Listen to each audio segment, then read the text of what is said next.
talking about SNL, the history, the mysteries, and all the hot impressions in between, breaking down all the numbers as well.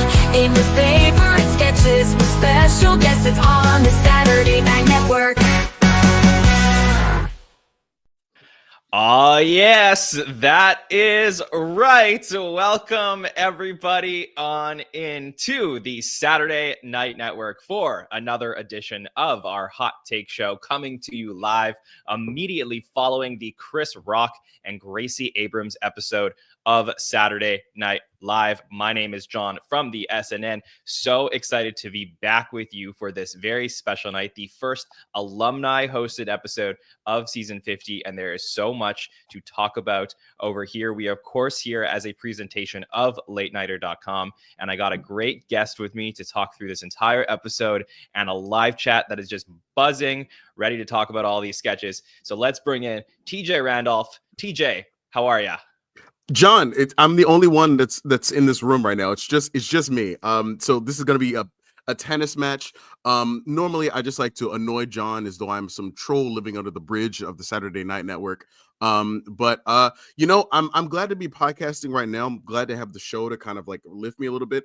Yesterday was pretty serious. A deer hit my car while my girlfriend and I were driving down to Longwood Gardens, which is a beautiful botanical gardens. It's a Christmas show, so different kind of date night, but like thankfully we're safe, and high spirits. Thankfully I have insurance, so getting that worked out right now. But really glad to kind of have SNL to kind of like take my mind off of it. Shout out to the musical guest who was dressed like a waiter tonight. Shout out to Racist Cars. It was I was glad to have this to kind of like lift my spirits a bit. So yeah, glad to be here. Well, I'm glad you're doing well and that both of you are safe. So seriously, that's always kind of crazy. But as I saw our friend in the chat said, oh dear, but glad you're okay. Wow. Our fucking listeners, Jesus Christ.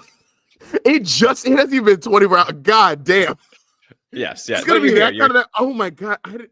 I haven't even had I joked in the time pre-show with TJ that he didn't show us his legs, but we're going to call him TJ Wheels for the rest of the show as we see those broken legs. Guys, it was a serious accident. You're monsters.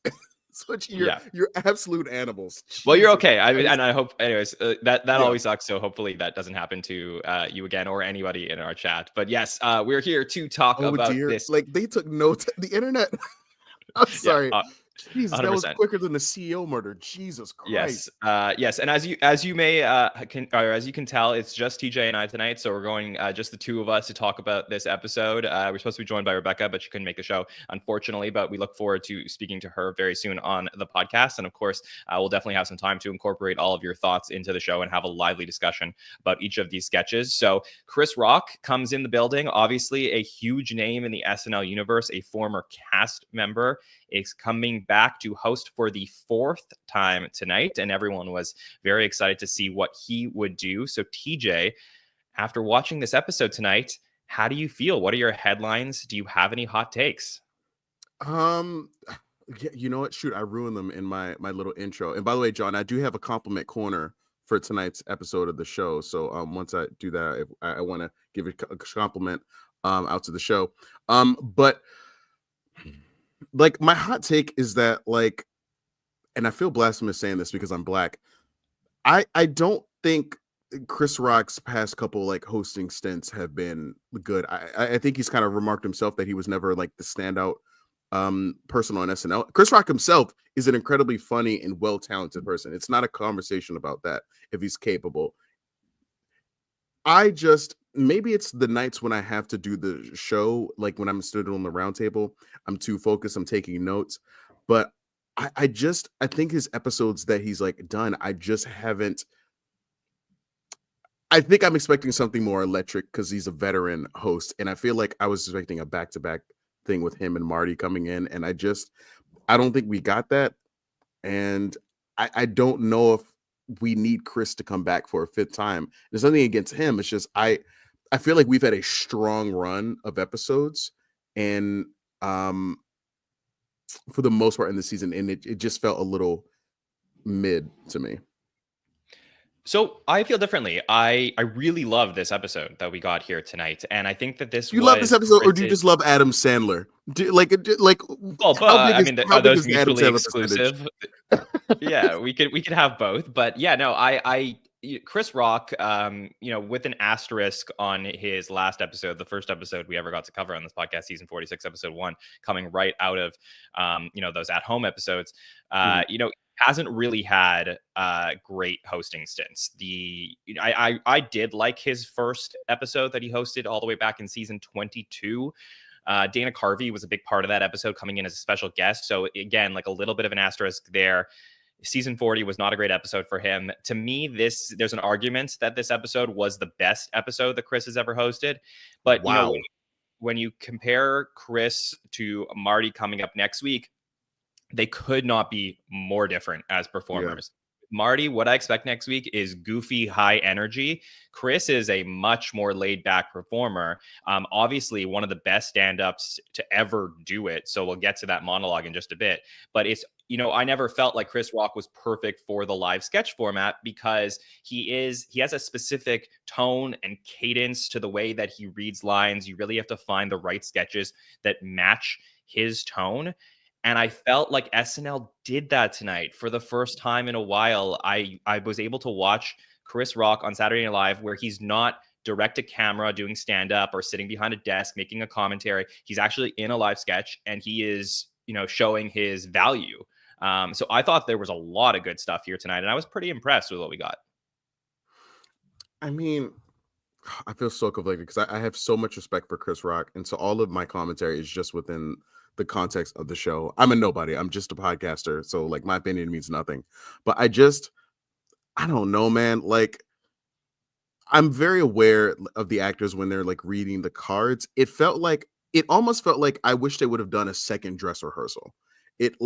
I almost wish Chris was just a little bit more comfortable with the material because I think he That's wanted to just be Chris, clear. though. Like, honestly, like it's just one of those things where he But reads the but no, card. honestly, no, I'm sorry. He's hosted 4 times. I'm sorry. Yeah, but A like 4-time host, like we should I, I feel no, like but there like should be a better Walken was like a quality for 7-time that. host, and he's notorious for reading the cards. Like it's one of those things that like you either like the style or you don't. And like for me, like I'll take.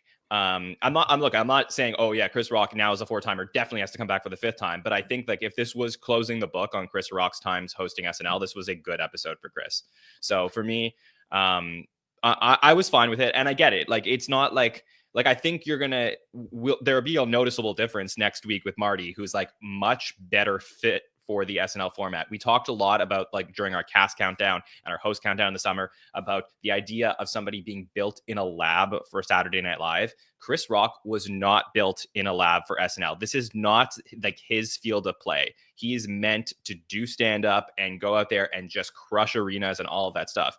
But he does a serviceable job in a lot of sketches, and I thought he did a pretty good job tonight in a lot of he exceeded my expectations. So but let's get into the sketches, TJ, because I want to because I want to talk about these individual parts when we get to them. I know everyone's excited, and I want to incorporate our chat tonight. So let's start off with our cold open before we get to Chris, and that is Crime Stories with Nancy Grace. So back in the premiere of season 50, in the Gene Smart episode, there was a Nancy Grace sketch that was cut featuring Sarah. So this is something that was repurposed for this episode.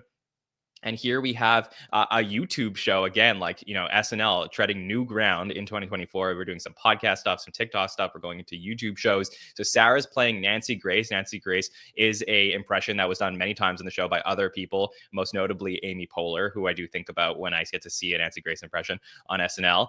We got James doing a VO. We got Ashley coming on for a little bit as Dr. Barbara Kratzton. Very briefly, Marcelo is the a gym bro that keeps interrupting the crime stories. Keenan has a big part as Donald Davis, the McDonald's customer that was there when Luigi Mangione, obviously the big story of the week. Everyone's talking about Luigi and, the CEO killer, the guy who got arrested. And we have Emil, who most people speculated would be playing him, ends up playing a lookalike version of him in this Crime Stories with Nancy Grace sketch. So TJ, your thoughts on the cold open? Sorry, I want to make sure that I am muted. Okay. All right, fine. I'm just gonna say it. I feel like this was colored a lot by recently because of the Lonely Island and Seth Meyers podcast. I've been like actually going back and like watching some of those episodes that they reference because like it gives me a chance to kind of like, I'm gonna say know what the Tim Kazagoriskis of SNL are. Like, what are the lesser known things to me about SNL? That's what I'm gonna do it as a callback to. And so I've been watching a lot of episodes where Polar is playing Nancy Grace, and I just think it's such like a fun impression that she does. And so if I'm being honest, it was so hard for me not to view that. I kind of wish I wouldn't have seen the Polar ones to give like Sarah's kind of one like a fresh look, because I don't think I really was having fun with the characterization. I think it's just Sarah in a big wig. And so I think honestly this helped me not start the show off on like a great energy level. It just didn't really serve me. I will say shout out to Ashley Padilla like for having some fun appearances. That seems to be an uptrend for her in the show. Also, little random fun nugget. Just finished watching the last season of Curb Your Enthusiasm. Ashley Padilla's in the final season of that. Like, I don't know if everybody knows that. Yeah. It was just a little fun call out. I just was like, wait, what? But no, this wasn't where I really wanted the energy to be for me, and I think I was tainted because of seeing the really fun Polar Nancy Grace impression. Also, does Nancy Grace really have a YouTube show? That was the thing I was tripping on. Is it like Larry King Live where Larry got off a network and they just like, all right, we're gonna give Larry a Hulu show? Like that's what really tripped me up. But I did appreciate the ad breaks. I did appreciate those. Yeah. I sort of disagree. Like I think that it was really nice to have a cold open like this in season 50 when we've been getting so many, bigger cold opens. Like all of the election stuff dominated the first half of the season. We did have the cast members direct to camera in the SNL for Trump. We had, Trump meeting Biden as the transition, sort of a scene that was developed. And this is like, just sort of a throwback to a show that's taking place. It wasn't, a cold open that was set up where we're going to go to multiple scenes that we have been getting the last few years. So I thought that this was really like cut down to a place where it was tight and made sense. I think that everyone who was here in this cold open added something to it. And a lot of times, like that's the biggest knock we all have on cold opens is just like the useless, unnecessary, let's throw in more cast members. But for me, like I felt like there was something here. And yes, do I think that there's other cast members? Like even Noelle Wells did a great Nancy Grace back in the day. Noelle Wells. But her. for that one season that she was on the show. So like, Nancy Grace, do I think Sarah's impression of Nancy Grace was amazing? I don't, but I do think that the sketch itself was really solid.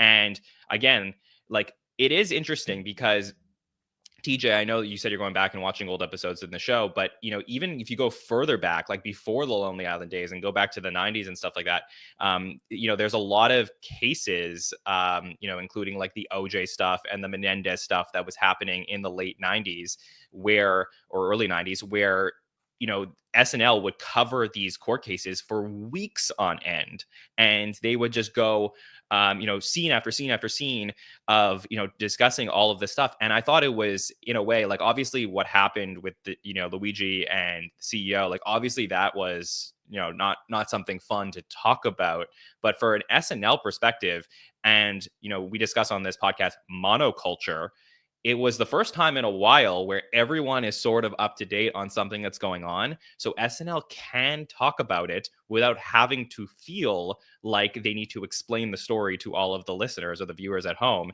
So I thought that because there was like a built-in knowledge of things, this was the right way to go with this sketch. I don't think it was a bad take or even a bad way to go, because like this wasn't bad. I don't think this episode, with the exception of maybe one or two, I don't think this was like a terrible episode. I feel like the 1-2 punch of this and the Paul Mescal like are a little lackluster. Sorry, I'm getting from what I'm trying to say. What I'm trying to say specifically is I think the Nancy Grace tie specifically was what kind of like wore down for me rather than the subject matter. Like, yes, there were fun call outs. Like, I think somebody said that like you could tell that he had hoes, which I'm not gonna lie. Like, I thought it was a funny line, but like, why are we doing John Bonet jokes in 2024? John Bonet jokes in 2024. It is, oh my god. Like, I know John Bonet is kind of like, it's like OJ. John Bonet is like one of those forever stories, but like, I just, maybe I wonder if I would have enjoyed this like passenger in a different car. Yeah, that's totally fair. I thought that Emil, who, by the way, again, 6 more appearances from Emil, and all the rookies are doing really great. I think, I'm going to call it, we're on the hot take show. This could be one of the best rookie classes we've had in a very long time. It's From a still very stat early. standpoint or a quality standpoint. Not even just stats, like from the potential. We're only 9 episodes in, but Emil's been in a ton of stuff. We're going to talk about Jane on Update coming back. Ashley's had a couple times to do characters. Like, still very raw performers that we have from these 3 rookies, but Emil all over the place. And I love it that he was the perfect person to play Luigi, and instead they've had him play a Luigi lookalike because it fit better for the concept of the cold open instead of trying to shove him into playing Luigi. I just couldn't have scripted it that better. So for me, I was very happy about that we got that for the cold open. But of course, yeah, go ahead. This is such a tiny little thing, but I feel like it's just like speaking to the simplicity of entertainment. I just smile a little bit when I see Emil. I don't know what it is. Maybe I don't know. It seems like he almost has like this like youthful energy to him. Like, I just smile when I see the guy on screen, and I'm happy to see him. And I wonder if it's just that like makes him fun to put on screen, just to be the 3rd or 4th guy in a sketch. Yeah. And it just gets him the airtime. Like, I'm like, oh, Emil's in this. Like, I'm just like, it's the opposite of like seeing Britta in something. Like, it's just like, oh, Emil's in this. Like, I don't know. Like, it's still too early, but it is pleasant. Like, and it was I did enjoy his little role in it. I'm excited. I want to see what happens with him. All right, let's go over to Chris Rock's monologue, where we had him congratulating Lauren on 25 great years of Saturday Night Live out of 50. He really went all over the place with the monologue, but talked about being he had a bunch of baby oil sniffing dogs sniff him on the way in. How everyone's fixated on how good looking Luigi is, and saying if he looked like Jonah Hill, nobody would care. Jake Paul beating Mike Tyson, talking about how what the white man has reduced himself to, who's going to fight next, Morgan Freeman. Then he discusses how Trump had a pretty good year, survived assassination, won the popular vote, Times Man of the Year, does a little bit on Elon Musk, and then talks about immigrants and how Steve Cohen paid Juan Soto $700 million. Then ends on Joe Biden pardoning his son, saying that, for everything that's not working with Biden, his middle finger is still working, and that every parent in the world would pardon their son, except maybe the parents of the Menendez brothers. And that is how we close things. So a lot of ground that Chris Rock covered in this monologue. TJ, how did you think he did? I mean, Chris Rock is still like a solid stand-up. Like, he's still like clearly a concise stand-up who knows how to weave together topics. I think I would have had a lot of fun seeing the club version of this set. Like, I would have really enjoyed kind of seeing him expand and kind of like talk through this, like him just kind of taking up time at the Cellar. I would have like enjoyed seeing this like live in like a nice little setting, not a theater setting, just like a club setting. And I felt like there was, I was, so interesting. The last show I was on for was, I believe no, I'm wrong. I thought it was on for the Burr show, but I don't think I was. I think you were for the monologue. Sorry, for the for the roundtable. Yeah. Oh, sure. I thought I was on for the Bargatze show.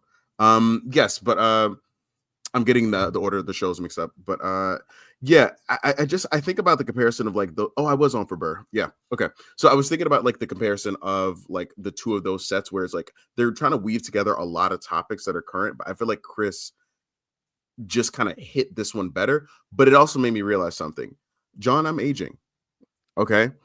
There are a lot of like these topics that were like high level, and it might also be colored by the fact that I was watching a lot of Curb Your Enthusiasm and that Ted Danson show, A Man on the Inside, today. So I've been watching a lot of old people stuff. But like a lot of Chris's references, also including in the show today, like there's a Simpsons reference, there's a Herbie reference, John Bonet. It felt like a lot of this stuff. This was definitely a show that was more. And this wasn't a bad thing because the show doesn't need to be like 25 to 35 all the time. But this was definitely a show that was like, I would say more Gen X, like in its bones a little bit, of like no doubt. A Gen X person that's like watching the news.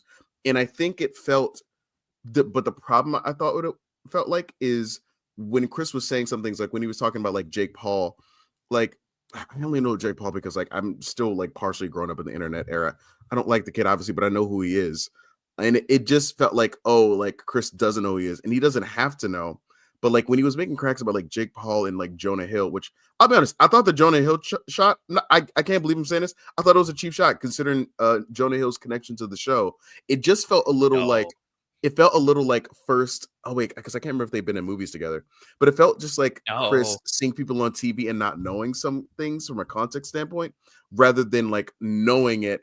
Like it felt, and it's not a bad thing, but it just felt like a comic saw one thing, reacted, and I feel like sometimes you have to like watch yourself, because in this era, it is better to know what you're roasting so that like you don't like accidentally like step on the wrong thing. I don't think somebody needs to do that.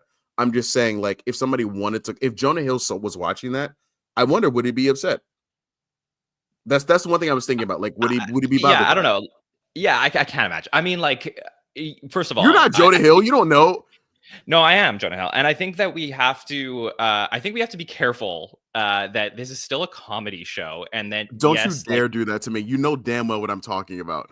no, I know what you're talking about. I'm just saying, like, no, but you know what, TJ, I was interviewed on Thursday on an Australian radio station Mm. who had me on to talk about the season of SNL, and they said that there's been a lot of stuff, like they have talked to a lot of comics who say like they can't go out and do their sets anymore because people are like very PC and all that stuff, and they, you know, they feel like their material, like, you know, they're always afraid to offend, and they said, is that like ever leak into SNL? And I was like, well, yeah, in fact, like, you know, earlier this season, there was moments that were talked about in Bill Burr's monologue, earlier this year in Shane Gillis's monologue, you know, that seriously offended people. So it happens, but like this to me was like so benign. I'm not Like, you talking know, about this is offending people. I'm talking about, and I'm yeah. sorry, I'm not talking about offending the public. I'm talking about like Chris came off like he didn't know what he was talking about, and I wondered if it insulted Jonah Hill. I could give a fuck what the audience thinks. I'm wondering about like those Right. more personal ramifications, or does Chris look uninformed from him? Like, does he look like it? It was more, does he look like an old man ranting, or does he look like a comedian? And I felt like it was more in the old man territory, or more the Gen X territory. So I was not coming for like comedy, PC, cancel. Yeah. I've listened to enough podcasts to like be done with that bullshit. That's not what this is.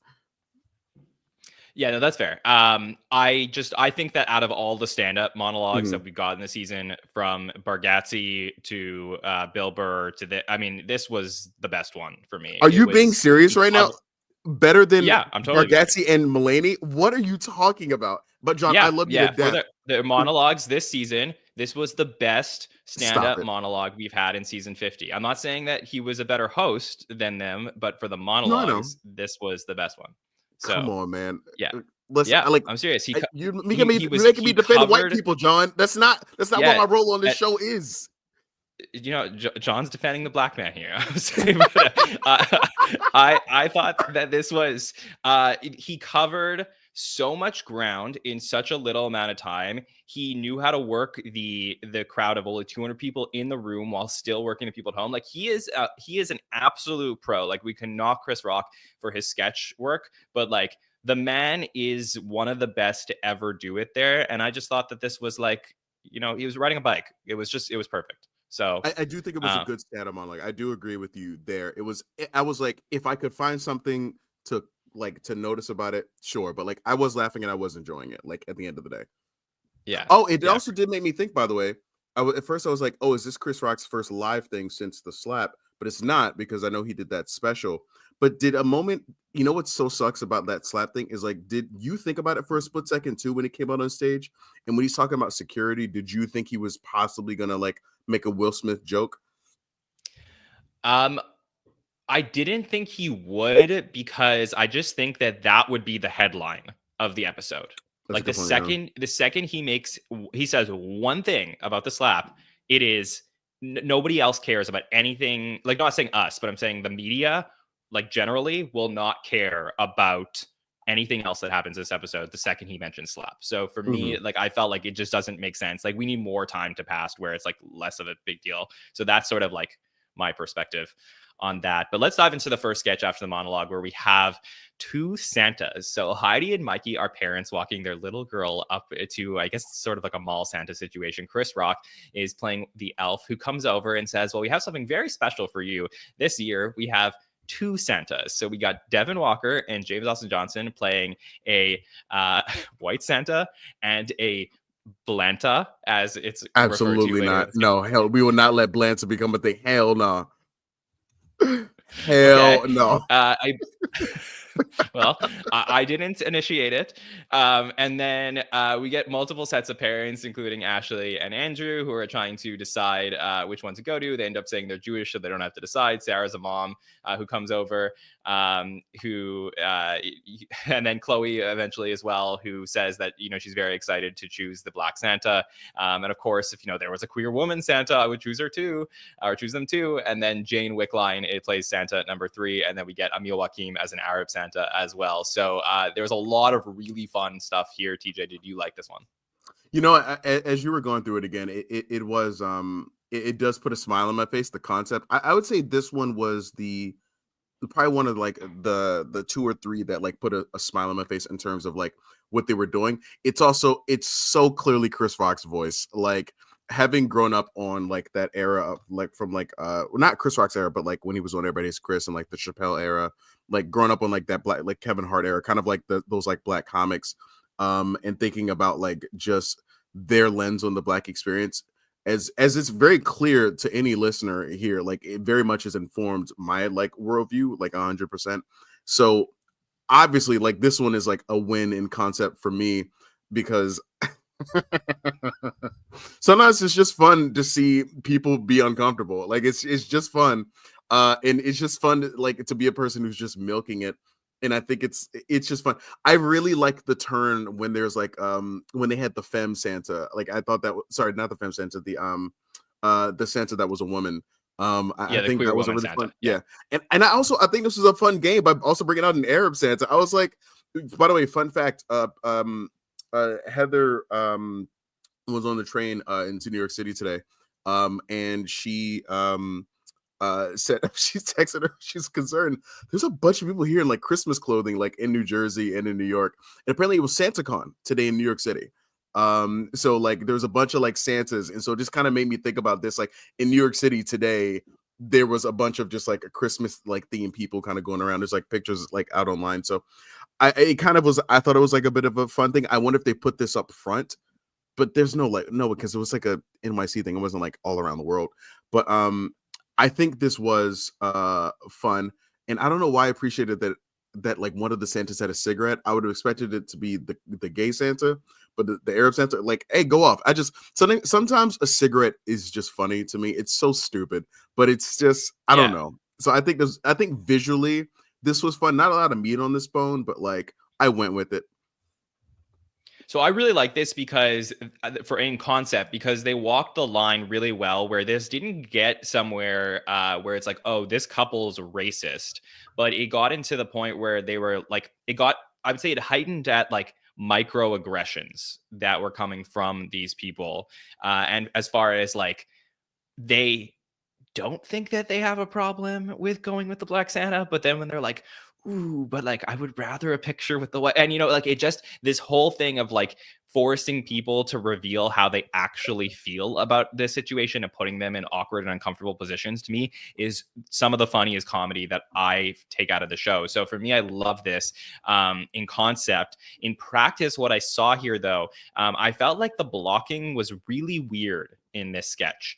I'm not sure, how I wasn't in the studio to see this play, but I think that the idea of the sketch, which is to show basically on a camera angle, Chris talking to the parents as they like start to show up without seeing Devin and James's characters in the background, I think took me out of the sketch, because I think the whole thing is like, we're supposed to see the sketch from the POV of the people like walking up in line to see the Santas. So I think when we don't see them seeing them, I think it becomes less believable. So like, again, I watch a lot of these sketches. So for me, like I notice these things, but I think that if they had blocked it from the perspective of like, we see the Santas on one side and we have them walking over on the other side, I think it plays better, because the idea of like, oh, they're not sure what to say because then Devin as Black Santa might react to what they're saying, I think would add so much to the sketch. So if they were all on the same stage in the same room, is your thought like okay, like they're not kind Yeah. of like art pieces being appreciated that we're just cutting to, it's actually a sketch with all these characters rather Right. than So two different in the set world pieces. of the sketch, our understanding is that these people, they see the Santas and they're talking to Chris being like, ah, but in our world where we're watching it, we don't see that. And that is, I made a comment about, I think that it was the sketch where Heidi was like eating a hamburger earlier this year, which I think was like the most egregious thing that we got in the season in terms of that. But it was Thank like, you for reminding me of that. yeah, Just, everyone yeah. was laughing at Heidi eating it and we weren't getting to see it. And I think for me, like in a sketch where you're making people uncomfortable, you have to see them being uncomfortable and what they're uncomfortable at. So if the whole thing that they're going for is like that they're uncomfortable to say it in front of Chris, then I don't know that that fully worked for me. I would have rather seen them say it also where the Santas could get it within earshot. So that to me was like my issue with the sketch, but I love the idea. I definitely feel like you're, and like I could be completely wrong with this. I definitely think you're overthinking this one a little bit, because I do think we got the reactions. Like we only saw the sketch once, but like I think I don't know. It's like this, like you can hear Chris's tone, and the second you just see the Santas, I think I might have appreciated maybe some Santa reactions, but I think we get like plenty of the perspective of the parents. And I don't think I do think the Santas felt a little disjointed, but I don't think the vibe and tone of what was the intention of the sketch, it didn't feel lost. Like I would say that Yeah. like the beats did feel there, but like I think that's the opinion that's our super fan opinion, and we can have that. Yeah. But like a casual watcher, I don't know. Like Heather's kind of my barometer for this. They won't but notice it. Yeah, like casual people who are watching the show, they will not notice this. But if it played that way, I think it plays better generally. And it's like one of those things that's like, when you're watching, when you're watching sports and you're breaking down a play, you're like, oh, if they just would have done this, they would have scored. Like that's how I viewed it. But just one man's opinion. Let's move on. Let's keep going to Secret Santa, where we're going to see a bunch of, let's call it friends or coworkers sitting around doing some Secret Santa. So we open up on Sarah, who got some marijuana nipple pasties from a meal. We got Chris, who we find out gets. That? He says like, I thought they were Earth stickers or something. Yeah. Emil just has like one line that gets me. Yeah, that cracked me up too. And then we got Mikey, who gave a Simpsons version of Chris Rock to Chris's character. We got Andrew, who got a jump rope for Heidi, but she has broken legs. So, and then we got, we never found out how she broke her legs. I don't think, maybe she was driving in a car, got hit by a deer. I don't think, then, oh my God, Jesus Christ. Oh my, I did not tell you people for it to be humor. Holy shit. God, then it just Chloe got tampons because she's been meaning to try these so she doesn't have to buy new pants. But really, the whole sketch is truly about Chris's fascination with the Simpsons character that was created for him by Mikey. And he really wants to dive into what the Simpsons episode would look like if he was there. And this whole thing about how he wants to kill Homer and then sleep with Marge. So TJ, how did you find that this Secret Santa Simpsons sketch came together? Hey man, listen, like I'm not like in a Marge like that, but I understand it. You know what I'm saying? Like people don't know. I think it's crazy. I think I mentioned this on the show actually. Marge, for some reason, they did a Playboy cover with Marge back, I think in 2007. Some of our listeners might know what I'm talking about, but like there's people who have a thing for Marge Simpson, and hey, have a good time. Like I respect it. But like this is another callback to me for like the Gen X-ness of the show.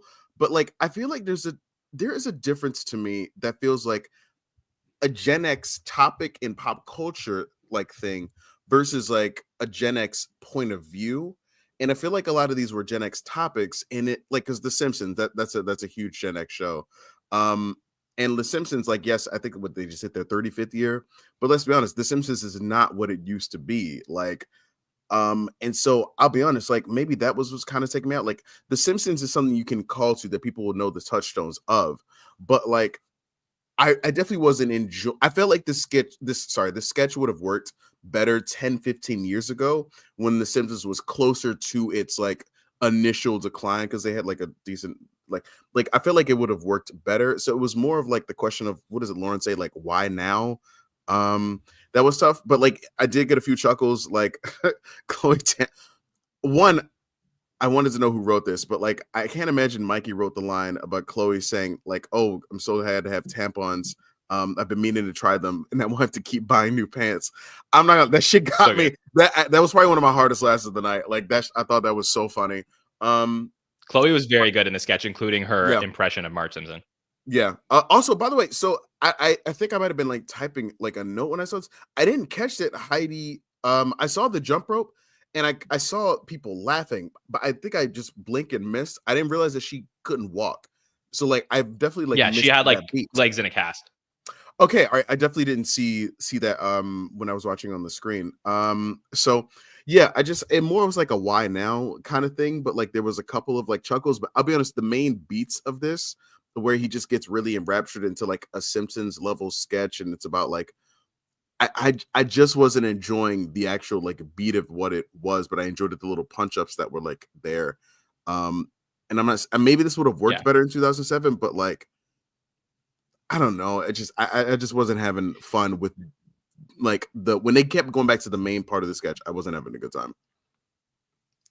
Yeah, a great point from Oversimplified Productions in the chat, who said, the Monday Night Football last week did a Simpsons version of the football game. So I think that may be why it was top of mind.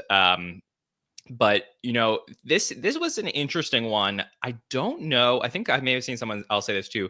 I don't know if Chris Rock was like the best host for this sketch, because this to me like needed a really creepy person to get. You need a corny person to do this. Like, and Chris Rock just didn't feel like the right person for that. Like again, another reason why the Black Santa sketch works for Chris. And this sketch didn't feel like it didn't feel like a Chris sketch. Like it just didn't feel like. I'm sorry, but like I feel like when you have Chris Rock on, you need to lean in a lot more to like either his sensibilities, which is going to lean hard into like topics about race, or lean into like what I like to call the Sandler family. So like you have Sandler kind of come off the like you need to lean into like that type of like vibe, and I don't think this hit either of those two things. Yeah, Ken says Adam Driver. I mean, I was thinking like a John Malkovich or like a Christopher Walken type. Like I think like that's the type that would do really. Even Josh Brolin last year, I think, does this sketch like really well. But I don't, I like it's not that Chris performed poorly in it. I just felt like it was just like, again, he's just like he carries himself with like this sort of like cool and swagger. Because he's a cool dude.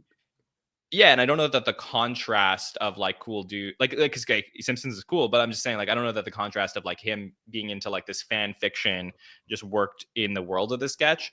But yeah, it was a cute idea. Obviously, a lot of like holiday related things as we're headed towards that.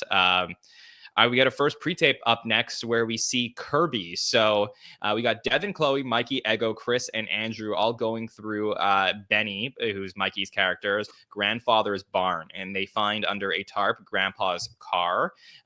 They called it Kirby, and the car actually smiles. And then the radio starts and the doors open and they're all excited to try to get in the car. But Chris and Ego and Devin can't get in because the car is from 1958 and the car doesn't want any black people to get into it. So they try and reason with the car. We get some shots of them smacking Chloe's butt and Kirby apologizing. Anyways, Marcelo ends up coming to get them to let them know they got to go to Stacy's party. They try and figure out how are they going to get over there. Maybe they'll take the car, but then we get a shot of them burning the entire barn, getting rid of the car because it's a racist car. And James does a Lyft voiceover where the button on this is a commercial for Lyft. TJ, did you like Kirby? I liked everything except the button. You know what's so funny? Think about this episode. This is the type of sketch that would have been what I'm liking to call this would have been a keep the energy sketch for me, where it's like, oh, the show's really strong, we're having a great time, this keeps it up. Whereas because this show for me was definitely more on not the downtrend, but more like the middle line, this was one of the high points. So it's always kind of funny looking at the show within the realm of what episode it aired into. It's something that I like thinking about a lot. But like I would say this was one of the high ends. Like again, topics about race. I'm just a sucker. Like, obviously, I've been doing this podcast for like almost 4 years. No one that listens regularly is surprised by that. However, what I was surprised by is a Herbie reference in 2024. Little fun fact, John. Back in like 2000, early 2000s, 2004, I think. Around the time Mean Girls was out, but before Herbie Fully Loaded, which was a Lindsay Lohan movie in 2005. My mom happened to have a couple of like Herbie VHSs, and I watched them, and they were delightful movies. They were very, I don't want to say like Mr. Bean-esque, but they're just like, it's slapstick, like Three Stooges comedy, but with a car. By the way, I wish Bill Kenny was on for some of this, because I feel like we need Bill's perspective so bad. Because he's from 1958, you're saying? Stop it. You leave that man alone. You bully him constantly, and I'm listening to the show, and you're attacking a wonderful family man. But no, I love Bill. 1958. Bill is old though, so I don't. He's not old. No, he's not 1958. Like, no, but like, by the way, Lindsay Lohan was promoting Herbie Fully Loaded when she hosted for the second time in 2005. Oh, that's okay. That's a little fun thing. But like, so I think that was probably the last Herbie movie. But like, it's more, Herbie is this fun little cultural touchstone it's just an older thing. Like, Herbie very much, if it wasn't for that Lohan movie, probably would just be like lost to like that time and that era. Obviously, once you put Herbie in it, like, you could go to racist cars. So it's not a matter of like whether or not like the beats worked. It was more, again, why now? But like, because honestly, I think they did a similar thing in Transformers. Like, there was like a car. No, sorry. What I realized is the car is both a Herbie sketch, a racist sketch, and it's also like a Bumblebee reference. A lot of different like little things here, but like at the end of the day, I do think there was some fun with it. I don't think it was the strongest sketch in the world. I don't think I'll remember it. And I'm not saying that as like some kind of pride. I'm saying because I appreciated what it was, and then it left, and like it felt like that. And so what it did make me do is just remember Herbie very fondly. Also shout out to Kirby, because I have a little Kirby plush there in the background for the listeners who are on YouTube. But yeah, John, were you familiar with Herbie? Is what I want to know, the listeners that know Herbie and like even knew it pre Lohan. No, for sure. I definitely did. But, for me, like, I just was, trying to look at the sketch within the context of the sketch. And I got a really big laugh about when the car doors, like the doors shut and the locks like went down. And I was like, oh, this is going to be good. And I don't know that I like felt that it escalated past that point. Like the car... Sure. The car hitting, was it Chloe in the butt? Like, I don't think that was like a crazy escalation on that. I believe that my understanding is that in dress rehearsal, when they showed this piece, it also had Michael Longfellow and Emil Joachim in it as a gay couple. And there were some jokes about that they ended up cutting from this to tighten it. But, so that was like, okay for me. Again, like I'll say it, like I've said it before, the button on this being a Lyft commercial, so annoying. Like, just fully agreed. Unnecessary. Like, why do you like? Didn't need it. Didn't need it. Like, find me that person out there that's like, fuck yeah. Like, they added the button. I was excited for that. Like, they're just like, we don't need to close the loop on a sketch with a button and say it's a Lyft commercial, because it doesn't give us any other context for anything that happened prior to this. There's not like, oh, now I understand what I watched the last few minutes because it turns out it was a Lyft commercial. They just did it to find a way to get out of the sketch. And to me, like, that is the worst that you can do. So anyways, I've said my piece on this for years, but it really bothers me. No, you're fine. It also makes me think, because in the Lonely Island of Seth Meyers podcast, Seth Meyers, when he talks about the show, he actually also references some of the fan takes that like we had. Like, he references the super fan take of like, oh, I know. He says like to Sandberg, like, oh yeah, a lot of people don't like game show sketches, and Sandberg's like, what are you talking about? So there are people who are like aware of this take, and the fun thing about that podcast is sometimes Seth will explain why they might do a game show sets, why they like might do this thing more often. So I'm actually just very curious to like see like. I know why they added a button, and the truth is that they just didn't feel confident in the sketch itself to have like a loop to close there, and I just don't like. I think they felt that if they can get like one last laugh out of it and, explain it away in a second. But to me, like, and I mean this with no offense to the writers who I do think had like a nugget of a very good idea. So like I'm trying to be as nice as possible here, but to me it is lazy. So I want to say, the last thing I want to say about the button is I feel like they have, sorry, I feel like just an example of a good button was there was a State Farm sketch with Michael B. Jordan where Michael B. Jordan basically cucks Mikey Day and like sleeps with his wife. I'm sorry, it's Mikey Day. Then but that was a State Farm commercial already. But the thing is, Mikey then goes to try to take his own life, and he's saved by the Limu Emu. Great fucking button on a sketch. Like that is like I'd say one of the best buttons SNL's ever done.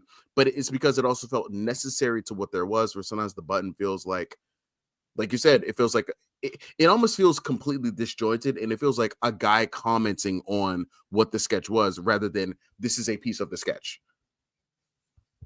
Yes. And I was gonna say before, my dad had a TR6 that he kept in my grandmother's garage for many years. So we always would make jokes about that. Not like that the car is racist, but we always had like very fun jokes about this very old car that would sit in my grandmother's garage. So maybe I'll talk more about that on Monday on the round table.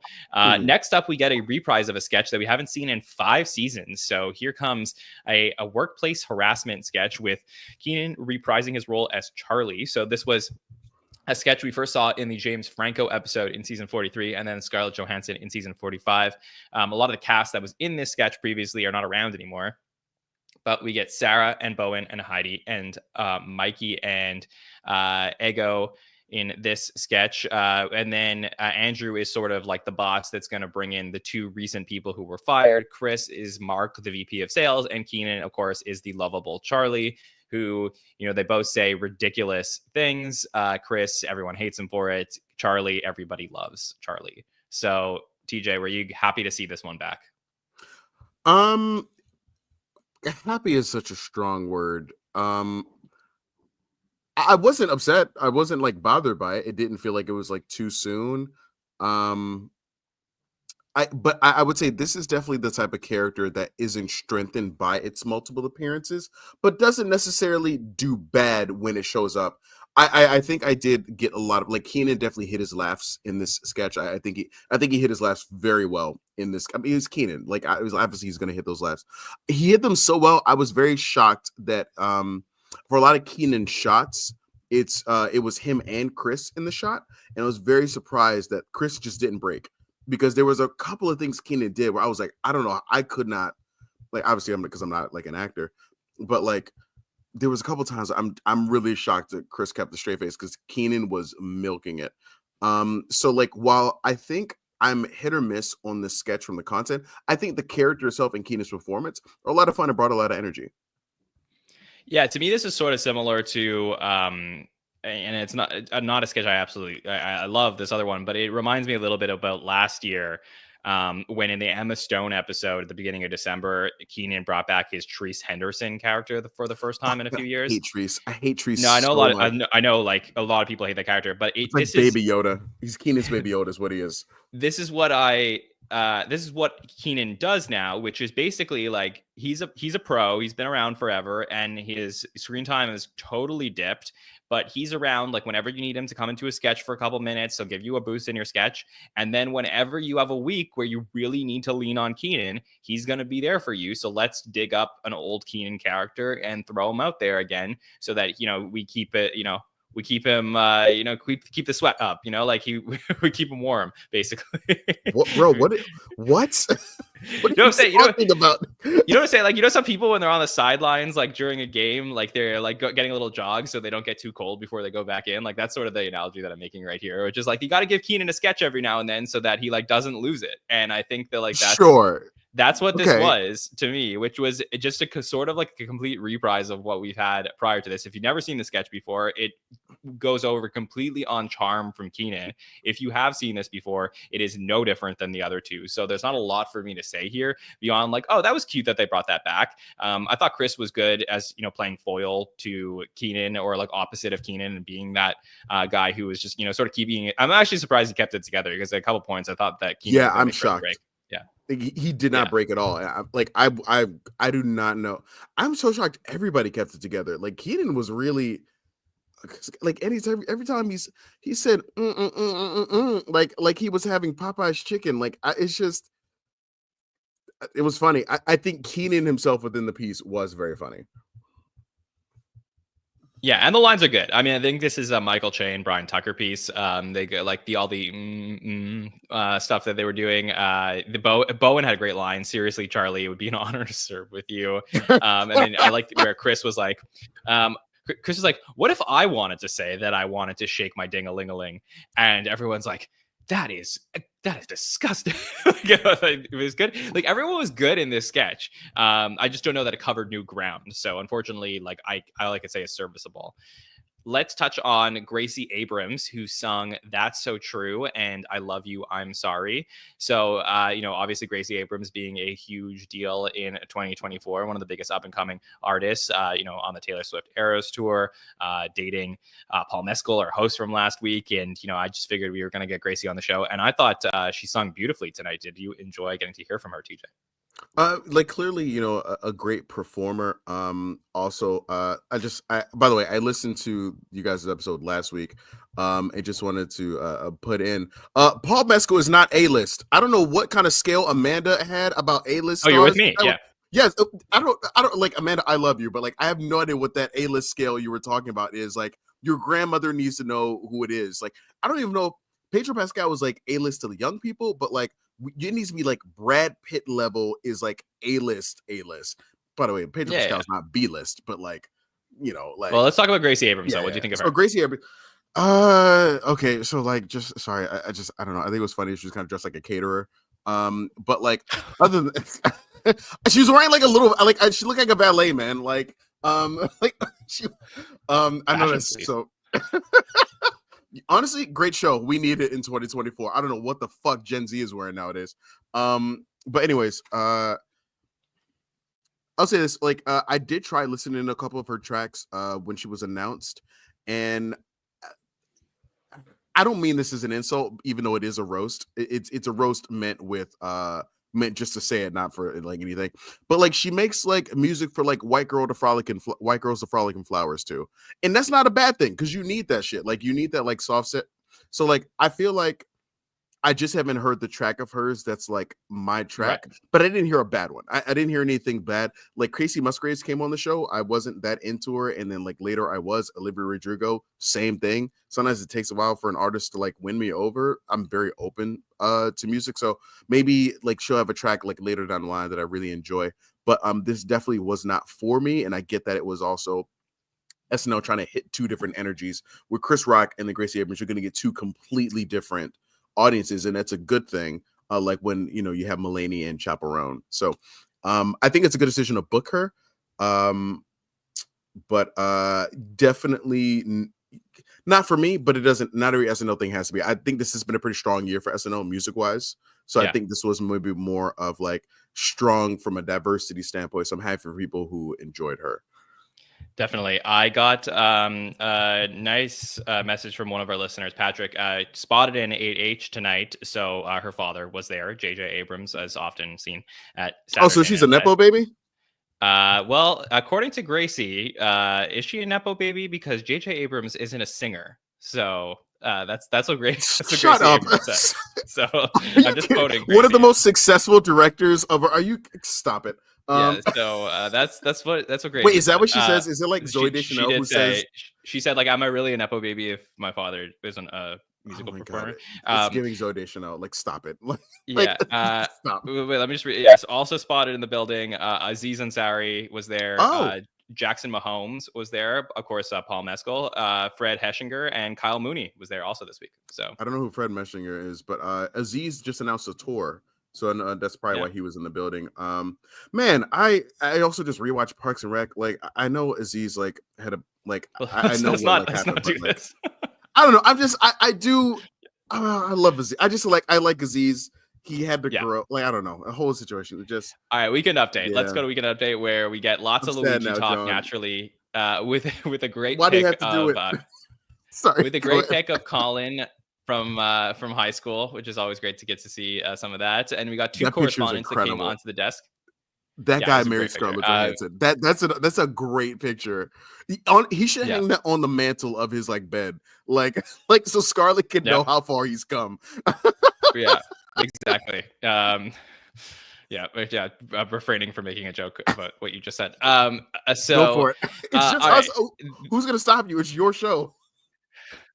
No, can't do it. All right, then next up we got two correspondents. First, let's talk about it's been my favorite running storyline of season 50 has been the prominence of bald men. So let's talk about Andrew Dismukes, who plays a bald man because the judges in the UK say calling a man bald is potentially sexual harassment. So, That's so funny. Dismukes comes out. Yeah, fully bald.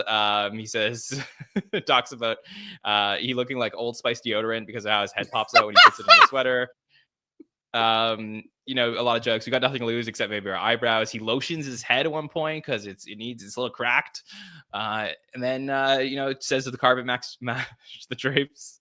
Crazy down there. It's gross. Screams. He towels himself off at one point. What did you think of Andrew Dismukes on Update tonight?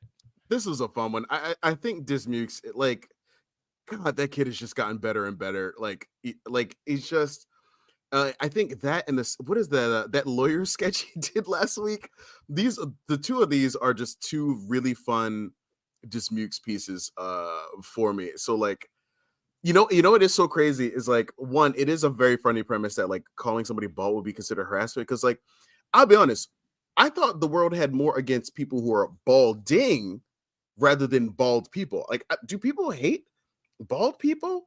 Because like I get the balding, like I get it because it looks like they have like a baseball that's popping out of their head. Like I understand that, but like I'm sorry, I'm a Fast and Furious like movie fan. That franchise is like half bald dudes. Okay, so like and that is a global franchise, billion-dollar franchise. Anytime you got something like that, that means it's going to become more mainstream. So like, are we cracking on bald people? Like my dad is bald. No. Like. I'm terrified of going bald, John. I don't want to go bald, but I'm black, so I'll look great. But like, I don't want to go bald. So like, do we crack on bald people? I would not.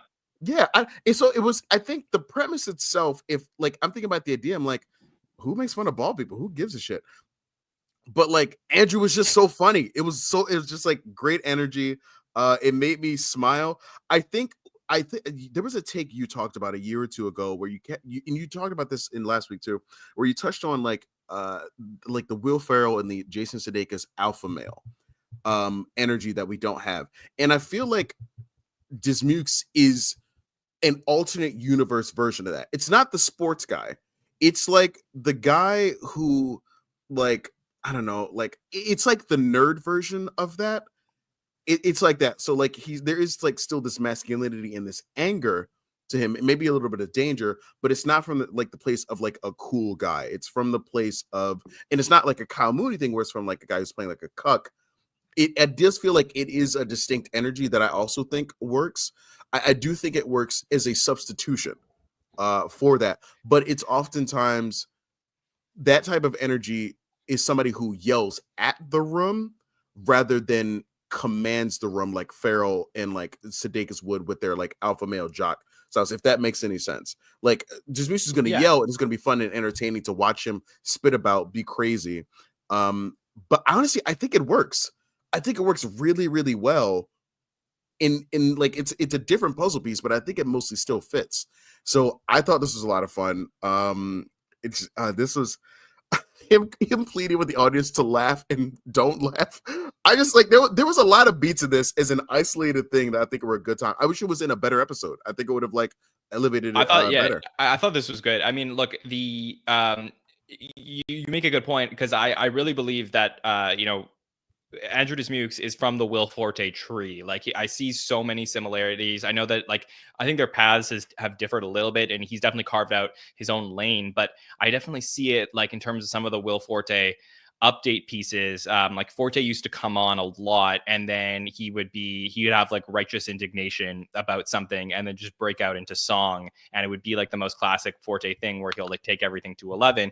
And I think that like Dismukes shares that quality where I think I said that he is the most fearless performer that we have right now on the cast, where I think he's willing to push his pieces as hard as they could possibly go. And I think he's willing to use the audience and break format. Like, it's so great to see somebody feel so comfortable in their skin. And like for him to go out there, do the bald thing and just milk it. And I think that he crushed it. And it's like, it's all we can ask for in this day and age where SNL is extremely formulaic, to have somebody like Andrew consistently come in and shake it up a little bit. So I just thought that he was so good here and had a lot of fun on the update desk. And speaking of, shaking things up, this is a little bit of a different thing than we've ever seen on the show before, with Jane Wickline, who makes her second appearance with the keyboard. So we saw her earlier in the season out at the update desk, and that was like obviously a big discussion point of Jane Wickline on the show in the Nate Bargatze episode. She was performing a piece that she did before she was cast on the show. She did the same thing here, where she's performing a song where she's not Sabrina Carpenter, but she's sort of like her, all about, how she, as if she's incepting herself into Sabrina and asking, why can I do crazy things and nobody judges me for it? Why does no one think I'm lying about anything? I do gay stuff and you don't get mad. I want to have mystique as well. And, TJ, for me, there was a lot of criticism towards Jane and how raw of a performer she came off in that Bargatze episode. I felt like she was so much more comfortable here than she was just 7 episodes ago. How did you feel about it? Okay, let me just like nip this in the bud right fucking now, because if there's one opinion from the SNL community that really pissed me off, it's the Wickline thing from like that Bargatze episode. I don't know what the fuck people are talking about. I think they're being way too harsh. I'm not talking about the performance I'm not talking about it being like a good or bad. Sorry, I guess I am a little bit. I don't know what the issue is with people. I feel like it's pushing it. Like we needed to back the fuck off. This was not like this felt like one of the worst SNL takes like for the community to have, was that like that was a bad performance. I think that was something like really fun and just like different. And you know what? I'll even say it. I think that she did, if she did like just okay in that first one, I think she did even better here. She clearly was more comfortable. That was that first time somebody's like first time on stage, but I don't see where this like need for sympathy or pity thing. I think she's a performer and she performed the first time, and I think she did it very well the second time. Let me just jump in and say very quickly, TJ, that this take that people had about Jane is a take that people have had for generations about new performers on the show. Like the growth that people have, like, we're living the show in real life. When you go back and you watch it on a binge, you can always see performers get better and better as they get more comfortable with the process here. So because we analyze the show 3 times a week here, because people want to hear the thoughts on the show, it's natural that these things are going to come up in the community as they go through. But now, obviously we're months past that, and I think that Jane feels more comfortable in her role on the show. So how did you feel about it? No, I'm happy for that. If I'm being honest, I think that perspective, if I'm being honest, I think it comes from a place of me being concerned about us coming to like harshly against women. And I just want there to be a good balance of us giving it. Like I gave JJ a lot of shit like in his first couple of months, and I was fucking wrong. And I will say that like constantly. And I'm wondering if this is just the same thing with Wickline, but like with women, I just wonder if like, I'm just wondering if it's a bias coming in just because like she is a woman and people will just judge her more critically, or if it is a fair assessment of her ability. Like I have thoughts about Ashley Padilla. Like it has nothing to do with she was a woman. It's because of like other things, and I'll get into that like at some point. But as for the piece itself, I did enjoy it. I'll be honest. Like as somebody who enjoys like some Sabrina Carpenter songs, even though they are the good kind of parasite, because Espresso infected the West Coast swing dance community. That's a little thing for my little side thing I do in my personal life. A little fun fact, John. Heather and I watched the Sabrina Carpenter taste video like the day it came out. I was looking for something on YouTube that day to show her, and it was just happenstance. And I was like, oh hey, there's Jenna Ortega. We watched it. I don't know if you've seen this video. It's a great. I don't like music videos a lot. This is a great one. It's a really fun little story about the two of them trying to fucking murder each other, and then they like also like fall in love. There's a lot of blood in it. I do recommend our listeners check out the taste video. I think it's because it's not like a standard. I think it's a fun like theatrical piece because there's Jenna Ortega's in it. There's also an actress, so you got the SNL connection there. But I do recommend any of our listeners go and check that out. So I think it was a fun reference to it. Also, this might just be because my Spotify rap said that I listened to Pink Princess Roller Pop or whatever the fuck that means. But hey, like I have like pop sensibilities. Very white of you. I don't know, man. I listen to a lot of Lil Nas X, and I've been listening to a lot of Charlie, a lot of Doja Cat. Yeah. Like I listen to a lot of like music that like, you know, the days and gays and women like listen to. But like something about this did feel like such an odd observation to have, because there is this, I don't know how to describe this and I don't know how to say it, because like not every artist is queer, but I think it's very difficult for music artists to, you can't really ignore a queer audience like I think some other markets try to. I don't think you could do that in music. In music, it's very prevalent. Like I think the LGBT community has a very large influence on the music industry, especially its connections to artists and creatives. My point that I'm trying to get to is, it is kind of, it's more common to see artists that like are like part of like, you know, any type of like sexual orientation or identity community. So it is very funny for there to be one artist that's almost like wanting it a little bit. I don't know if it's gay baiting, which is a whole different like conversation, but I do think there is something fun about this observation, because it's just like, like you just never think about it, but it's a fun little thing. Yeah, I thought it was especially fun that the whole observation, and I know this is something she probably came into the show. Actually, I know for a fact it's something that she came into the show with, but I thought it was great in the context of that we all have had observations about Jane Wickline and her performing on the show. And like, I just think that the whole idea about like judging a person. What are you talking about? Is there something about I'm Jane? saying, What's no, in the context of our conversation about her and her ability to be a great SNL cast member. That's what all I mean. So okay. I thought you meant that we're wondering if Jane was... I don't mean anything like that. And I wouldn't it's not a bad thing. No, for sure. But I'm just saying, I don't. That's not what I mean. Go ahead. I just want to be clear. I'm talking about, I just think that it's an interesting observation that she went and did that, like in the context of her being a new cast member, and we're still trying to figure her out as well. So I think that is, and it was great. And I think she was more confident tonight. Cut from the update desk was Bowen Yang, who played Senator Andy Kim of New Jersey, talking about the random drones. The crew behind the update desk had a model drone flying over them, and Bowen shoots them down. So that was cut from update this week. So fun fact, John, I do live in New Jersey, as you know. And so I there's a couple guys in my work who were talking about the drones. We still don't really know a lot of information about them. It's funny because apparently it was happening like around my town, and I went to the local town hall this like last week because I was like curious just about like, you know, what's going on. And I've been going for the past few months, and I was like, oh, that'll probably be one of the topics. They didn't bring it up at all. So like now I'm just like, I'm just like, what's going on with these drones? But it's just a fun little thing, because I'm like, I don't know if I should be worried of the drones, but like weary of the drones. But yeah. Well, we'll see if this pops up next week when Bowen Yang maybe makes it back to the update desk. But he will appear in the next sketch, where him and Ego and Chris have just removed the gallbladder of mysterious patient.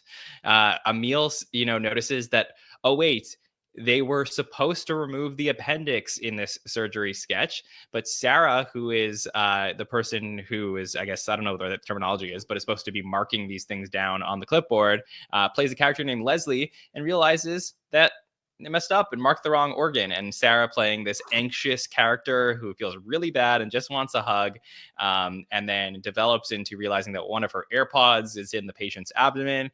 And big surprise, one of Chris Rock's former castmates, one of the more fun cast members we've ever had in the show, is in the body bag or under the sheet, and that is Adam Sandler is here to join this sketch, and we get this whole reveal that it is the Sandman, and he has he just starts bleeding profusely in the live version of the sketch that you all just watched, and I'm very curious what's going to happen with the YouTube version of this. So just to let you know, for anyone who watches something different than what we saw, there was problems clearly with the tube of splurting the blood all over everybody, which this basically devolves into let's just get blood everywhere, to the point where Sandler's trying to deliver his lines and he's like moving all weirdly and bending, trying to like push pressure on the tube, so much so that Sarah Sherman, I love it when these things happen in the history of the show, when these things devolve. She bends down and like almost gets like pretty low just to get it like all over her face, and then it finally like comes John, out, and then my I'm God, just describing what happened, and John,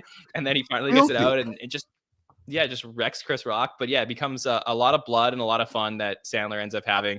Sandler he ends up just yelling at all of the doctors, completely breaks format of this sketch, yells at Emil Hakim. I'm not sure what your role in this skit is, but I'm glad you're getting some airtime. Love it. Full on Don So what did you think of Rickles-ing surgery? the sketch. Yeah. I hope that How do was you like all it? just like I hope that was all just written in, because I know what isn't it like famous that like Lauren hates improv like in the live show? I think that's a myth, I'm gonna say. Yeah. You think so? I think so. I don't think he likes it when people like do it inorganically, but I think if it happens organically, he knows that's the magic of the show. Okay. Like if we had him right here on with us right now, I think he would say like some of the best moments in the history of the show are like things that like this that happen. Okay, can you imagine? That'd be incredible. Yeah, sorry. But to get back to the sketch, yeah, of course, this is a fun, jolty cameo. Like, because I think by this point in the night, I don't know about you, I'm not expecting a cameo by the back half of the night. It's not the first top of mind. So it is a fun, reasonable, realistic surprise. Also, I would say probably one of the best surprise cameos ever, because like when I went to the show and they the Aubrey Plaza show and they did the Parks and Rec thing. Oh God, literally one of the happiest moments of my fucking life.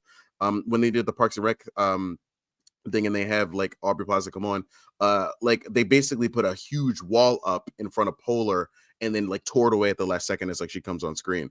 Whereas for the Sandman, I think we all thought it was just like there wasn't anything under there. So I think shout out to this being a really fun way to do a cameo. Like I think that was just like a really like little fun like surprise.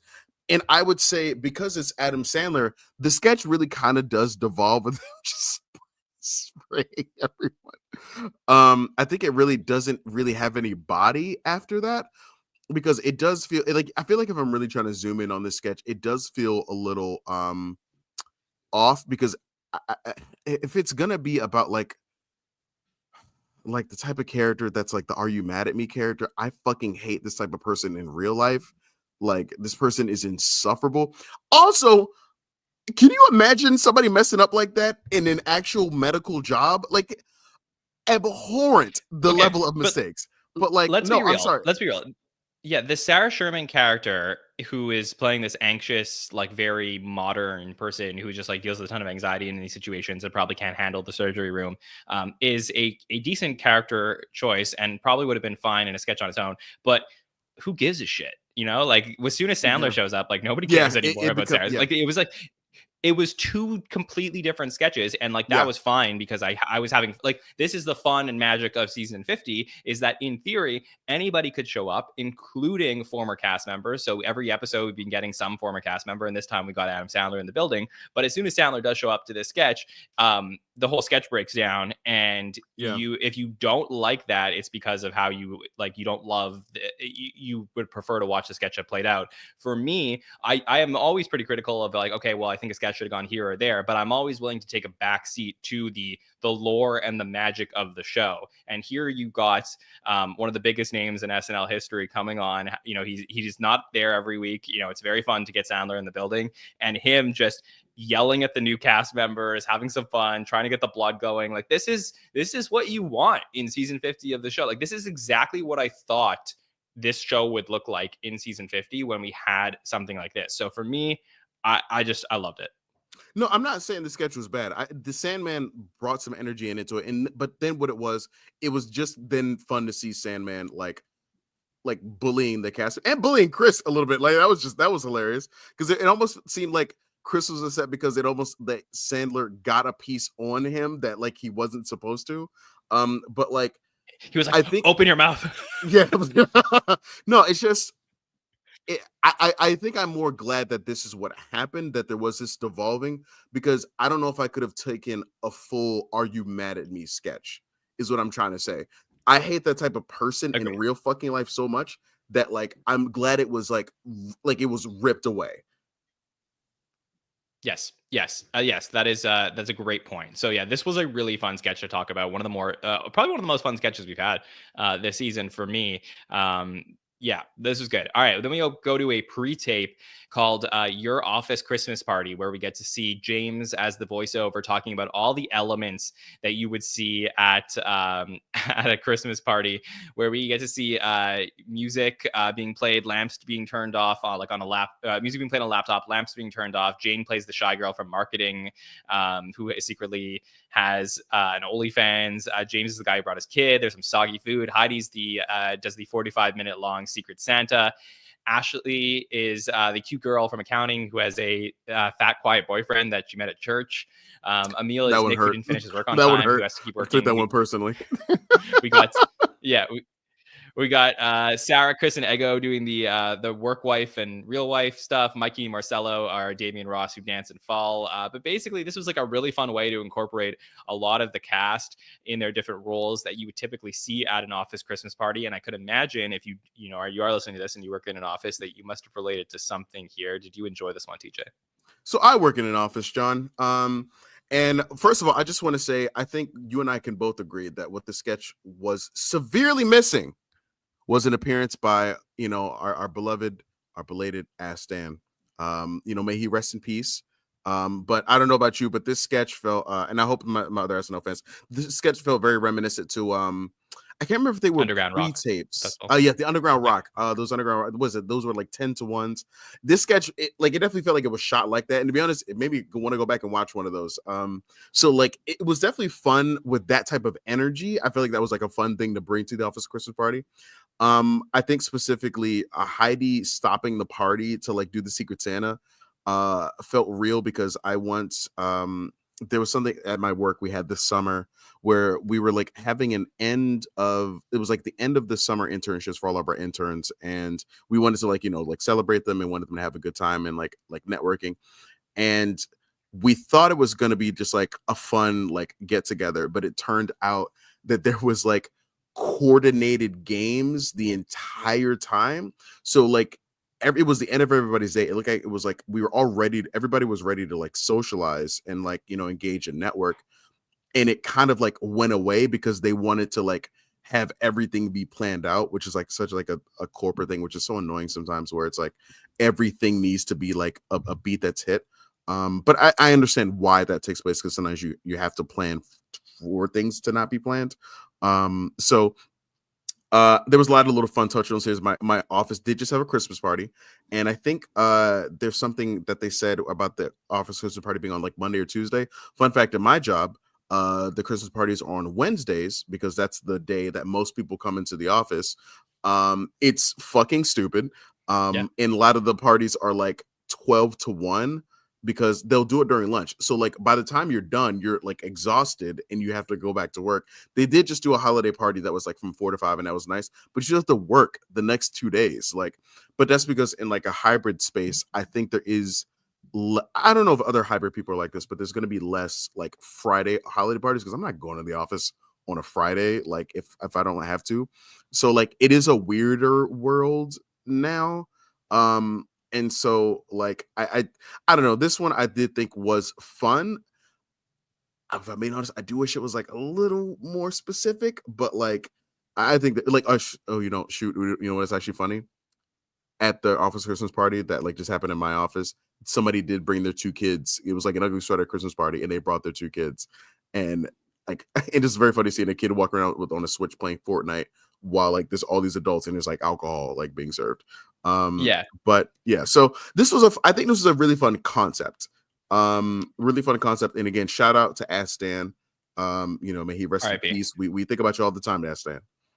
So I've been DJing holiday parties for the last like 10 years at least, and I've seen every single thing here pretty much happen. This was so perfectly relatable. I even DJ'd a holiday party for a company last night where we did approximately 45 minutes of holiday song bingo or Christmas song bingo, where Yeah, they insisted where they gave me a playlist and I had to DJ and I played a song. And then once it's like, oh, here's Mariah Carey's All I Want for Christmas Is You, everyone's like, okay, they crossed it off their bingo list and they had to try and get bingo as the playlist like shuffles and stuff like that. Okay. And it's like, oh my god, it was like it's crazy. And then like I've seen, all this types of crazy stuff. Like sometimes I'm at these parties, I'm like, I can't believe these people are actually coworkers. The way that like they're getting so wasted and dancing and grinding with each other, and it's like, oh, there's gonna be a lot to talk about at the office when you come back on Monday. But yes, this for me was really fun. I've also, yeah, there's a lot to touch on here. So I think this was like one of those sketches that like SNL does really well when it's relatable, when they hit on multiple things. And like this is a very good like writer sketch where you could just imagine the entire writing staff sitting around the table, just being like, all right, let's go through all of like best experiences at an office party and like go through it. So yeah, very solid stuff here. Our final sketch of the night is the blind date sketch where we get Michael Longfellow, who is a waiter who is about to serve Ego, who's playing Tiffany, waiting for her blind date. She thinks that the blind date may be Chris's character, who's staring at her he was clearly married and wants to go have sex with her in his car. Emil and Jane play a couple sitting at the table behind her. Chris sits down at the table, grabs their steak, and tries to impress Ego. She ultimately says no, but then Marcelo shows up as the real date. His name is Henry. He's with the bros, excited to be there, and she realizes she made a mistake. She would rather go have sex with Chris in his car, but turns out it's really a pedicab, and she sees him from outside. So final sketch of the night, TJ. Did you like the blind date sketch? Oh man, I just hate being said. I did not enjoy this. I just, except for like Longfellow had like a one line. When Longfellow just comes on, he just does like one line and he's just off. He said something at the beginning that I thought was like very funny. It got a chuck out of me. I did also appreciate when Chris stole somebody's plate from their table. But can you imagine somebody trying to steal your plate at a restaurant? I wish somebody would. But like that was like very funny. You're like, oh, you want some steak? Maybe it just turns around and takes the steak. When I was in high school, we once dared one of our friends. There was like there's a couple who ordered or there's a couple who ordered like food, and they had a whole plate of fries that they looked like they like barely touched, and we were like so hungry and waiting to eat, and they kept not coming to our table. So we were like, hey, just ask them if you can have their fries. And then he like, yeah, which was fine, like sort of like okay. And then eventually they like got up and they left. They took their fries. So I was like sort of wait, they left the restaurant or they left the table? Yeah, they were done, but the fries were not picked up yet, so they took them over. But that's fine. I was like, hey, you're not wasting food. I thought, John, if you were going to tell me that you were some little teenage gremlin who's took from somebody's plate in the middle of their meal, I would just karate chop the person in the throat. Can you imagine the balls of someone to do that? It's funny in the comedy. It's not, that kind of shit's not funny in real life. But no, I just like I wonder, like, what do you know? The sketch didn't work for you. Written. The sketch didn't work for you, is what you were trying to say? Well, I want to see, like, I wonder whose like point of view was it from? Like, who wrote the sketch? I don't have that information right now. I will have that information by the time we have our Monday roundtable, but sometimes SNL does not give it to me the night of, or it comes in pretty late. So I'll have that information. I can certainly talk about that on the roundtable. Yeah.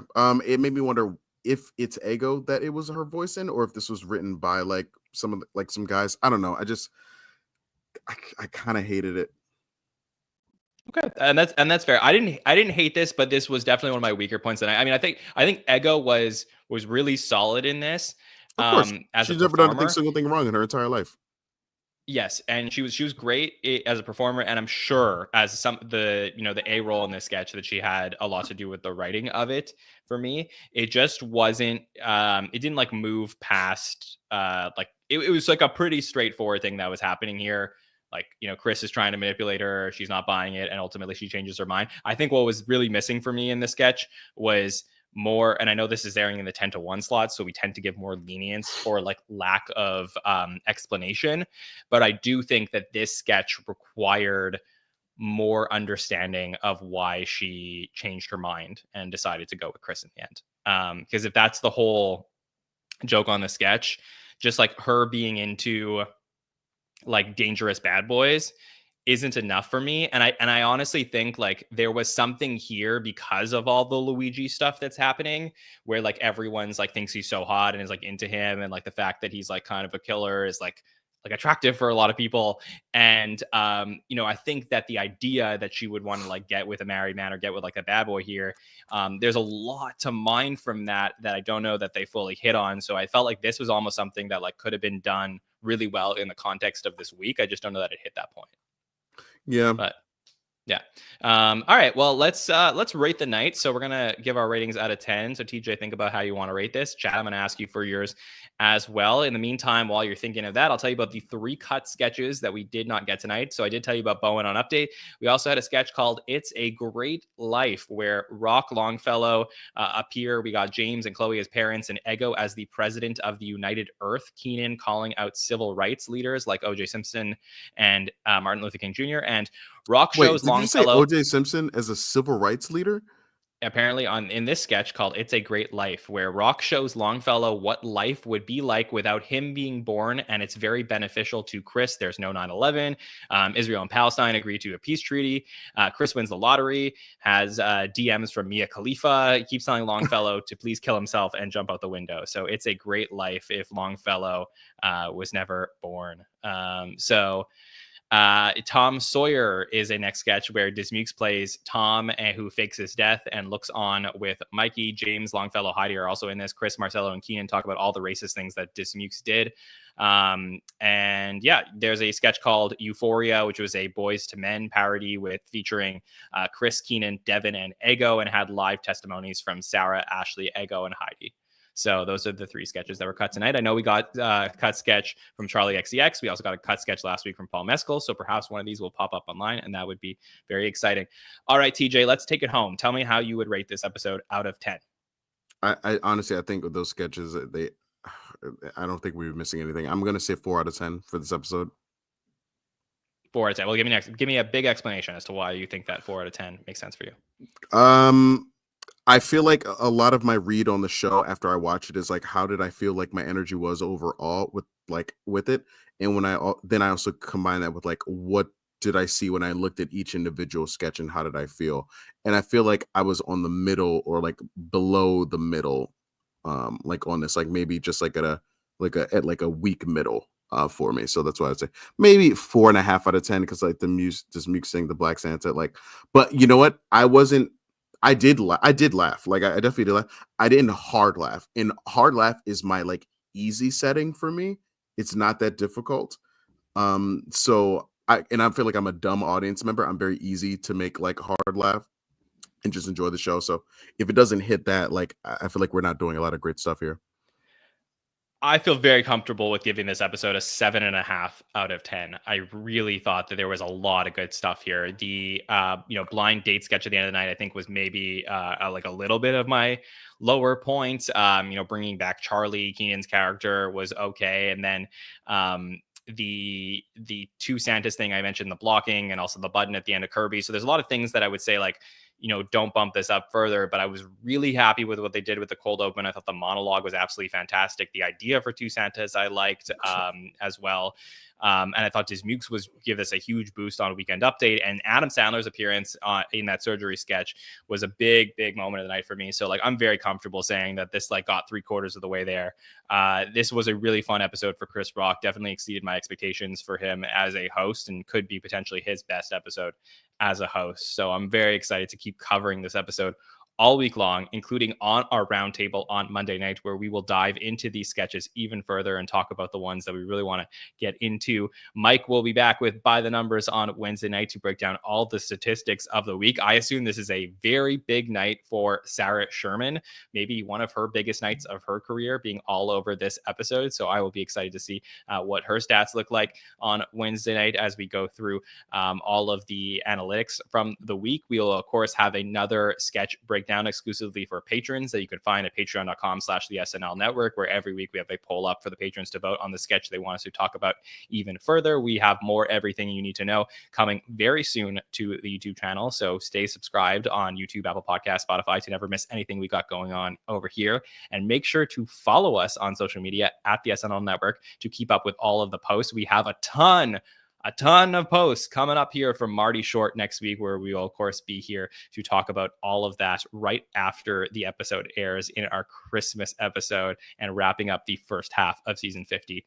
TJ, thanks so much for joining us tonight and handling this show with me. I appreciate it. So anything you would like to plug to our listeners? John, it's always an easy time to podcast with you and just chat with you. I think you're a wonderful person. I enjoy what you do here. It's the reason you keep having me. It's the reason I'm happy to keep coming back. But I have a quick compliment corner. Quick compliment corner. So, quick compliment corner from your boy King Compliment. I fell off last season with By the Numbers a little bit. But I have been listening this season. Started like a few episodes ago. And boy, howdy, what I really should just text him this, and I've been meaning just to text him this, but I just want to shout him out. What Mike Murray has been doing with the show, the effort that I feel like he puts in, especially like where it seems like he now has his own segments. Not like, yes, the data highlights are like fantastic, but it really feels like almost like it almost is like a completely different show on the network, and it feels like an expansion of what the vision of the network is. And it feels like it's one of the things that makes it a network, and it being its own piece. So really a wonderful shout out is what I have to what Mike is doing at By the Numbers, especially with how he's interacting with his guests. And like, I think I listened to the Thanksgiving episode where he was like, give me your 5 like guests. I think he's just doing really fun, I think really good podcasting, like about SNL and about data. And so for our listeners that joined us, when we we're SNL stats, that's still very key and wonderful piece about what we do here at the SNN. So I can't recommend that enough. I think what Mike's been doing is just really good. So that's my compliment corner. Again, John does not pay me to say this shit. I love John, but John, fuck you. This has nothing to do with you. It's all about Mike. And I need to I need to just text him to tell him these things. Yeah. Because I've been maybe really he'll communicate back to you doing. on Wednesday night when he's on the show. But that's really nice. And yes, Mike works very hard. So if you enjoy hearing from us, you will love getting to hear from Mike, because he's just the absolute expert, and he's a great person to talk about the show, and he always has great guests. And yes, totally agree with everything you said, TJ. But thank you so much for joining us, TJ. Anything else you wanted to shout out to listeners about, or are you good? Listeners, if you ever want to hear more of me talking, I did do a podcast for over 150 episodes called Rabbit Trail. That's RABID. I did it for about 3 years with 3 very good, wonderful friends of mine. You can find that anywhere you get podcasts. Again, that's Rabbit Trail, RABID. It's a 15-minute podcast. Some would say it's your favorite podcast to clean your house to. But it's a really fun little like a binging podcast where we just kind of like hit a bunch of different topics. And if you do enjoy me and me yelling and commenting, this is definitely a place where you could listen to that a little bit more. Definitely. Well, thanks so much, TJ. I also want to thank LateNighter.com for being our presenting partner of the show tonight. And of course, everyone in the live chat for hanging out with TJ and I. So much fun being with you. 9 episodes down, 1 more to go for this first half of season 50. So I can't wait for next week and covering the show all week long. On behalf of everyone here at the Saturday Night Network, my name is Jon Schneider, and we will see you next time, everybody. Have a good one.